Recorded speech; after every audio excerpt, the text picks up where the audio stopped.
Bonjour à tous et bienvenue sur le plateau de 10 minutes pour comprendre. Notre thème de ce jour, l'Afrique qui gagne. Et avec nous sur ce plateau, François Durper. Bonjour François. Bonjour Hélène.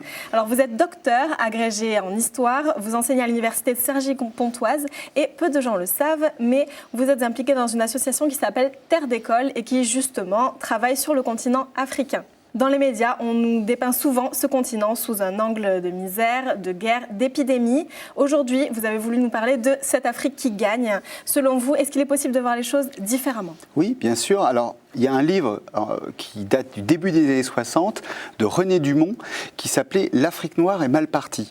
Et ce livre, il a eu des conséquences, c'est qu'il a concentré tous les handicaps du continent africain. Et aujourd'hui, il y a un paradoxe, c'est qu'on continue dans les médias à présenter toujours l'Afrique qui est mal partie, alors que depuis 10 ans, c'est le continent qui a la plus forte croissance, 5% de croissance sur les 10 ans qui viennent de s'écouler. Donc ce paradoxe-là, vous voyez, on peut le casser et on pourrait écrire un livre qui s'appellerait « Si l'Afrique est bien partie ». Alors pas forcément toute l'Afrique, vous avez l'Afrique du Nord, l'Afrique subsaharienne, c'est un continent, c'est pas un pays, mais c'est important aussi de dire voilà quels sont les atouts du continent.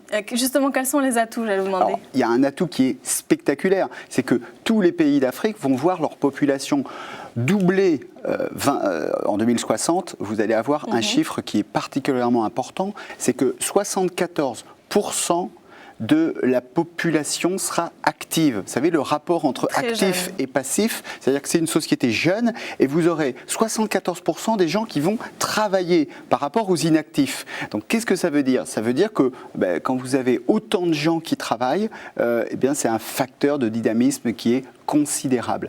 D'abord, il y a donc la population, il n'est de richesse que d'hommes, et il y a aussi le sol et le sous-sol.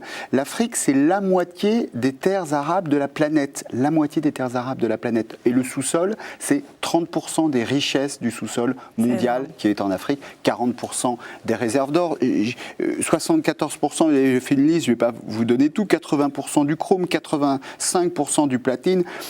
C'est considérable. Donc je rajouterai un troisième atout. Le troisième atout de l'Afrique, c'est encore un atout humain, c'est sa diaspora. Il y a des diasporas africaines partout dans le monde, et ces diasporas africaines, leur point commun, c'est de continuer à avoir des liens avec le continent, de vouloir aider et développer leur continent d'origine. Ce n'est pas le cas de toutes les diasporas sur la planète. Et un niveau d'éducation très élevé. Et avec un niveau d'éducation très élevé, c'est le cas par exemple aux États-Unis, où vous avez des Africains qui sont professeurs d'université, qui sont ingénieurs. Cheikh Modibo Diarra, par exemple, qui est l'un de ceux qui a participé à toute l'aventure de la NASA, qui est devenu ensuite Premier ministre du Mali. Donc vous avez cette réserve de richesse qu'on appelle aujourd'hui le brain gain. Le brain drain, c'est la fuite des cerveaux. Mais aujourd'hui, avec les nouvelles technologies, vous avez la possibilité d'utiliser les cerveaux de tous les Africains sur la planète pour développer le continent d'origine. Mais là, c'est vrai qu'on parle de l'Afrique en termes de continent. C'est un grand continent, mais si on parle plus en termes de sous-régions, quelles sont les régions qui tirent vraiment leur épingle du jeu sur le plan économique, par exemple ? Déjà, il y a beaucoup d'États africains qui ont un taux de croissance considérable, puisque en 2013, sur les 15 pays du monde qui ont la plus forte croissance, 10 sont en Afrique. Alors, il y a des champions de la croissance, le Ghana, la Zambie, le Mozambique, ça c'est plus de 8% de croissance annuelle. Et les deux grandes économies africaines, c'était jusqu'à maintenant l'Afrique du Sud, la championne d'Afrique, et aujourd'hui c'est le Nigeria qui est championne d'Afrique des sociétés les plus dynamiques et avec la croissance la plus forte. Alors, selon le journal Le Monde, l'Afrique est annoncée comme étant le nouvel Eldorado des investisseurs. Qu'est-ce que vous en pensez ? Oui, c'est le nouvel Eldorado, puisque l'investissement a été en 10 ans multiplié par 5 sur le continent africain. Alors, on le sait, on parle souvent des Chinois. Les Chinois s'intéressent à l'Afrique. Les Américains, vous avez vu qu'Obama, cet été, a fait un grand sommet, a invité tous les chefs d'État africains. Si on se dispute pour être le premier investisseur sur le continent, c'est bien que ce continent, il présente un intérêt. D'ailleurs, quand vous allez en Afrique, vous le voyez autour de vous. Vous voyez des grues, vous voyez des des chantiers. Vous voyez, donc une Afrique qui se construit, un continent qui est en plein développement. Et puis, enfin, il y a des secteurs qui sont des secteurs en très fort dynamisme. Quels sont avec les des plus taux. porteurs ? Alors, le plus porteur aujourd'hui, avec des taux de pénétration de 100%, c'est la téléphonie mobile. Un exemple, à la fin des années 90, vous avez le Ghana, où vous n'avez même pas de téléphone fixe au Ghana. C'était une situation catastrophique. Aujourd'hui, 3 Ghanéens sur 4 ont un téléphone portable. D'ailleurs, ce chiffre-là, c'est le chiffre de toute l'Afrique aujourd'hui. Eh bien, la téléphonie mobile s'est considérablement développée avec des conséquences sur la vie des gens. Vous pouvez maîtriser votre planning familial avec des petites applications. On l'a vu par exemple en Angola, donc des femmes qui gèrent ça avec des applications mobiles.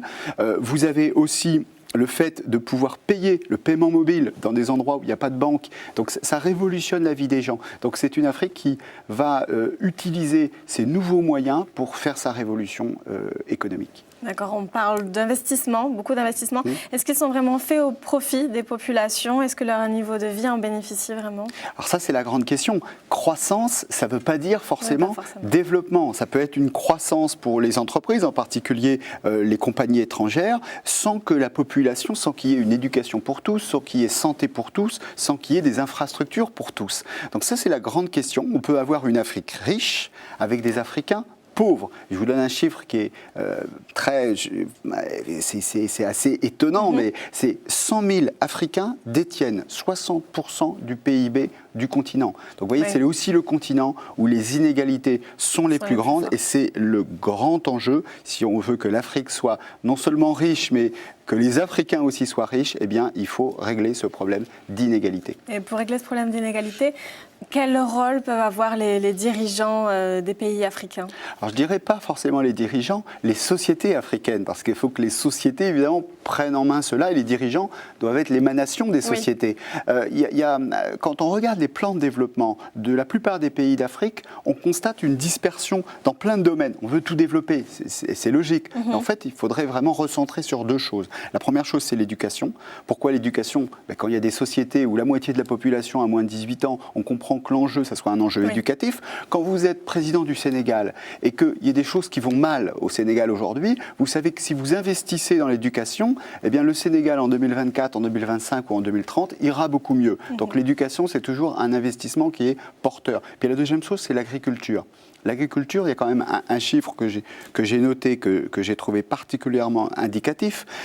La moitié de ce que consomment les Africains, c'est extérieur, ça vient de l'extérieur, ce sont des importations. Alors vous avez, et je vous ai donné le chiffre tout à l'heure, la moitié des terres arables de la planète qui sont en Afrique. Donc c'est quelque chose là qui ne va pas. Vous avez dans le delta, j'ai pris l'exemple du Sénégal, continuons sur le Sénégal, le delta du Sénégal, ce sont des terres qui sont des terres très cultivables, qui sont extrêmement intéressantes et fertiles. Eh bien, il faut simplement les développer, se dire le riz, on ne doit pas l'acheter seulement aux Chinois, et on peut faire du riz en Afrique. C'était le projet de Thomas Sankara au Burkina Faso au début des années 80. Comme Gandhi disait à chaque Burkinabé, il faut faire vos propres vêtements. Il a été malheureusement assassiné en 1987.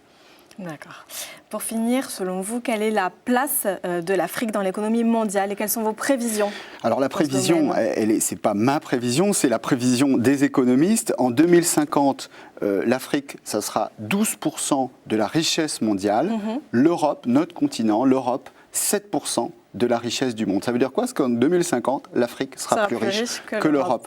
Alors, ça veut dire que le 21e siècle sera non pas chinois, mais africain.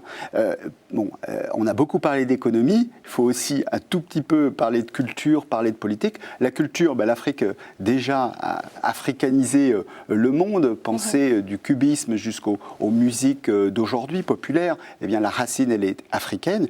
Alors peut-être le problème, c'est la politique. C'est-à-dire que l'Afrique n'est pas encore maîtresse de son destin politique. Je te donne un exemple.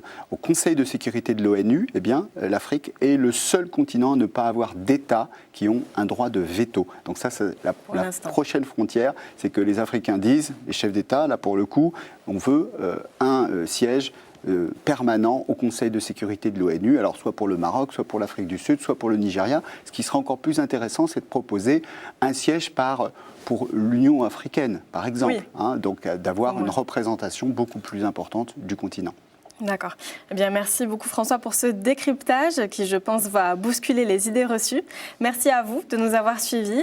Comme d'habitude, n'hésitez pas. Si vous avez envie de réagir sur les réseaux sociaux, utilisez le hashtag 10MPC. Et si vous avez envie de nous voir, nous revoir, les replays de l'émission sont disponibles sur fdmtv.fr. Je vous dis à la semaine prochaine et en attendant, gardez bien les yeux ouverts.